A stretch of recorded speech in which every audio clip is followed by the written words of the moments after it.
बैठक शुरू हो गई है और इस बैठक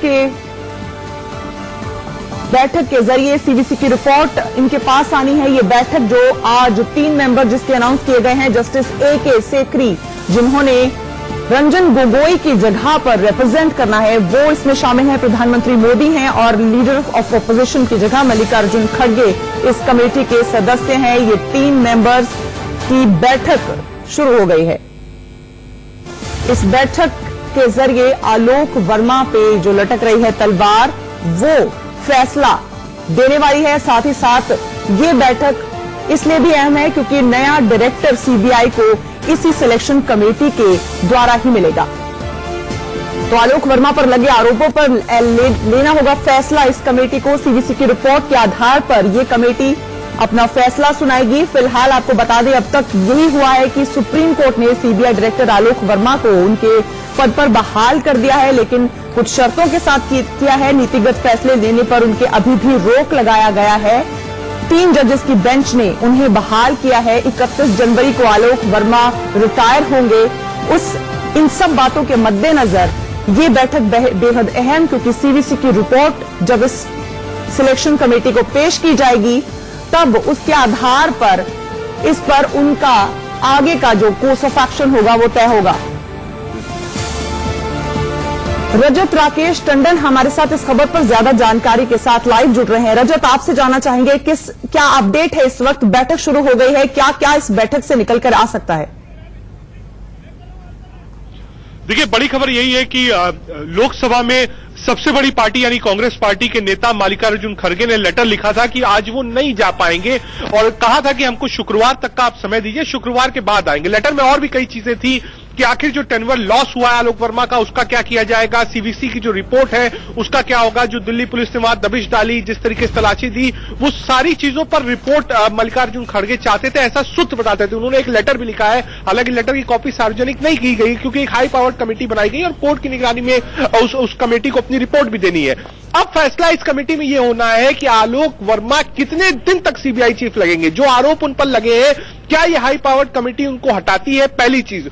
दूसरी चीज, मल्लिकार्जुन खड़गे की ये डिमांड होगी कि जितनी चीजें सीवीसी ने जांच में करी है वो रिपोर्ट कहां है।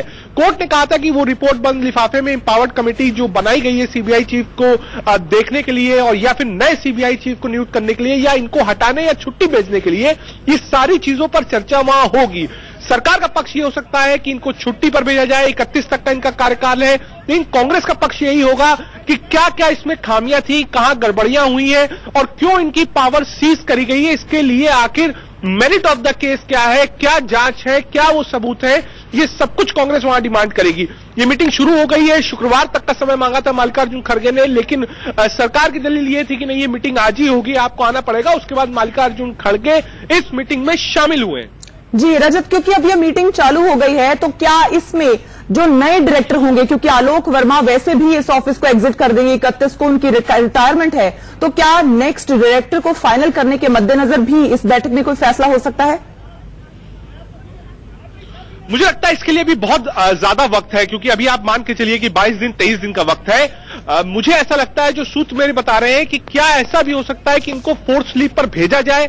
क्या ऐसा कोई प्रावधान है? सरकार एक दबाव डाल सकती है कि नहीं, आलोक वर्मा के साथ यहां पर इतनी ज्यादा आप कह सकते हैं क्वेश्चन मार्क्स लगे, इनको फोर्स लीव पे भेजा जाए, किसी और आदमी को अतिरिक्त प्रभार दिया जाए। उसके बाद मुझे लगता है एक बैठक और बुलाई जाएगी जिस पर नए सीबीआई चीफ के ऊपर मंथन होगा। चलिए रजत, बहुत बहुत शुक्रिया इस पूरी जानकारी के लिए। यानी कि आलोक वर्मा पर जो तलवार लटक रही है उसका फैसला इस मीटिंग के द्वारा किया जा सकता है। अब बात करेंगे सरकार पर सबसे बड़ी जांच एजेंसी की साख बचाने का दबाव जो है वो बड़ा है। फिलहाल सीबीआई बनाम सरकार के झगड़े में आलोक वर्मा की आधी अधूरी जीत हुई है। सुप्रीम कोर्ट ने सीबीआई निदेशक आलोक वर्मा को जबरन छुट्टी पर भेजने के फैसले को रद्द कर दिया। कोर्ट ने बतौर निदेशक वर्मा की बहाली तो कर दी, लेकिन उनके हाथ बांध दिए हैं।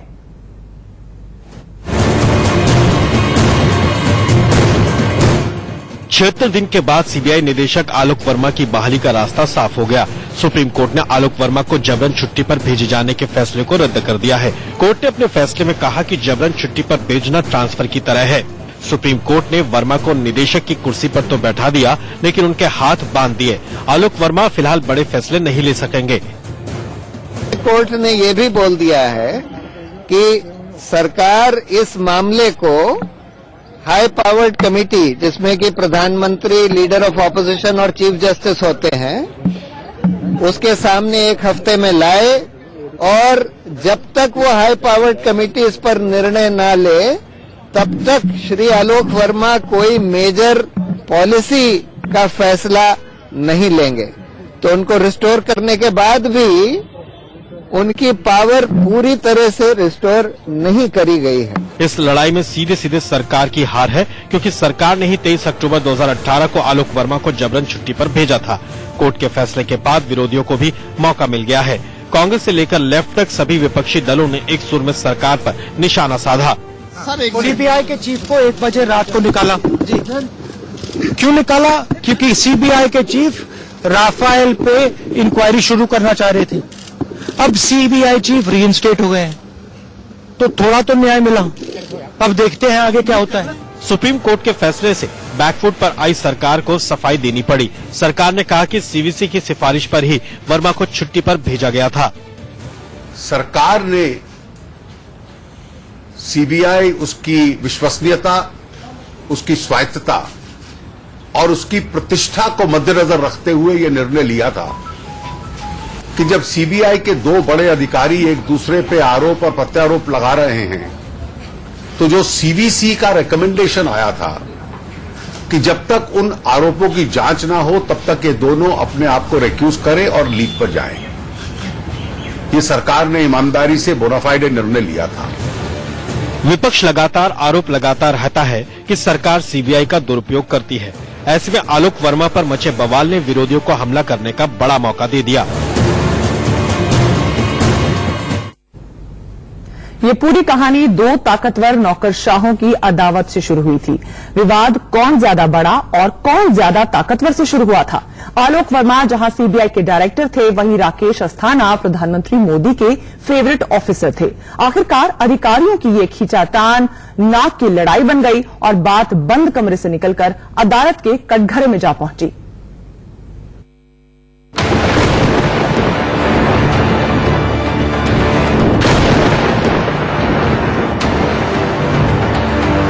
ये 2 कद्दावर अफसरों की ऐसी जंग है जिसमें दोनों ही अफसरों ने अपनी पूरी ताकत झोंक दी थी।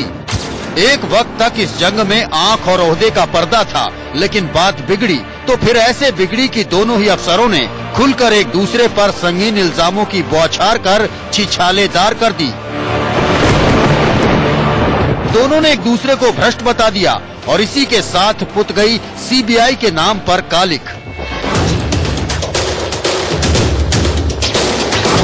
ये झगड़ा शुरू हुआ था साल 2017 के अक्टूबर महीने से, जब आलोक वर्मा की आपत्तियों के बाद भी पीएमओ ने सूरत के कमिश्नर राकेश अस्थाना को स्पेशल डायरेक्टर बनाकर सीबीआई भेज दिया। आलोक वर्मा के दिल में अदावत की पहली चिंगारी यहीं से सुलगी थी। रही सही कसर पीएमओ ने स्पेशल कमिश्नर बनाए राकेश अस्थाना को स्पेशल पावर देकर पूरी कर दी। सच तो ये है कि आलोक वर्मा अब नाम के सीबीआई डायरेक्टर रह गए थे। बहरहाल भीतर ही भीतर दुश्मनी की आग सुलगती रही और 1 साल निकल गया, लेकिन जुलाई 2018 में आलोक वर्मा को खुलकर अस्थाना के विरोध में तबाना ही पड़ा, जब सीबीसी की एक मीटिंग में अस्थाना को बतौर डिप्टी डायरेक्टर बुलाया गया।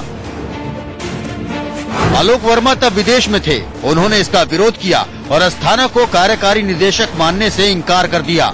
जंग की असल शुरुआत अब हो चुकी थी।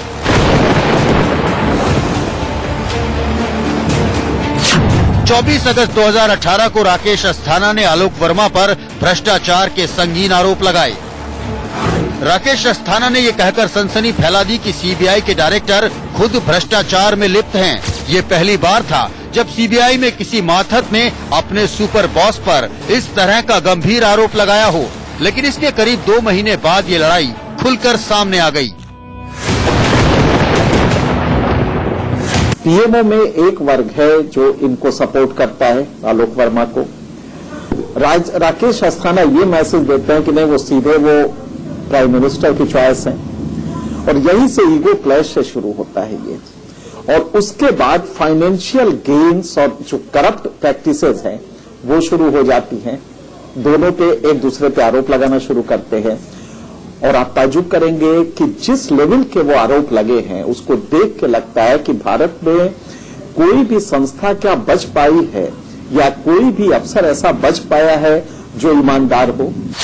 15 अगस्त 2018 राकेश अस्थाना पर घूस लेने की एफआईआर दर्ज। सीबीआई ने एक एफआईआर दर्ज की और इसमें राकेश अस्थाना और डीएसपी देवेंद्र कुमार को भ्रष्टाचार और घूस लेने का आरोपी बताया।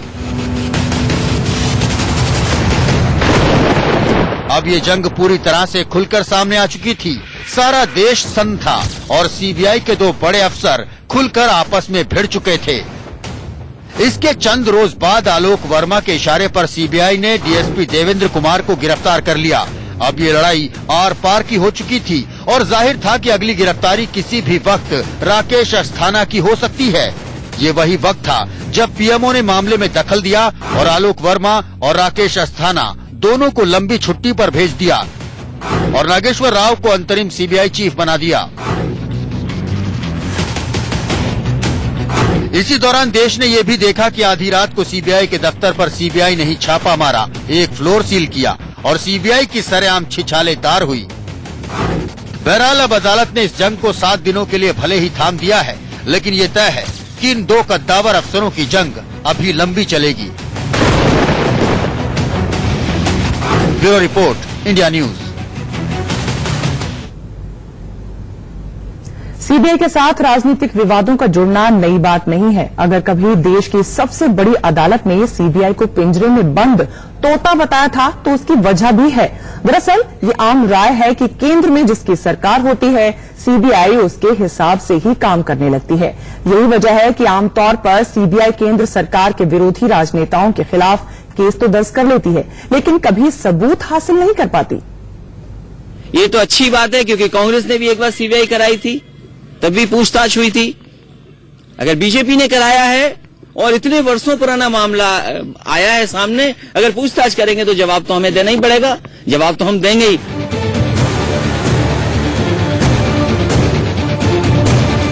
खदान पट्टा आवंटन में फंसे अखिलेश यादव भी वही कह रहे हैं जो इससे पहले कई नेता कई बार कह चुके हैं। आरोप साफ है कि केंद्र सरकार ने उनके ऊपर तोता छोड़ दिया है और तोता वही करेगा जो उसे तोते का मालिक करने को कहेगा। वैसे पहली बार नहीं है जब सीबीआई ने सियासी फायदे नुकसान का आकलन करते हुए किसी राजनेता के खिलाफ केस दर्ज किया हो या फिर खुद पर तोता होने के आरोप का विरोध किया हो। साल तक सीबीआई की जांच चलती रही। सीबीआई की इस 8 साल लंबी जांच के दौरान एक तलवार पूरा वक्त मुलायम सिंह यादव के सिर पर लटकी भी रही, लेकिन इस जांच का नतीजा ढाक के 3 पात निकला। आखिरकार 8 साल बाद सीबीआई बोली माननीय के खिलाफ कोई सबूत नहीं मिला।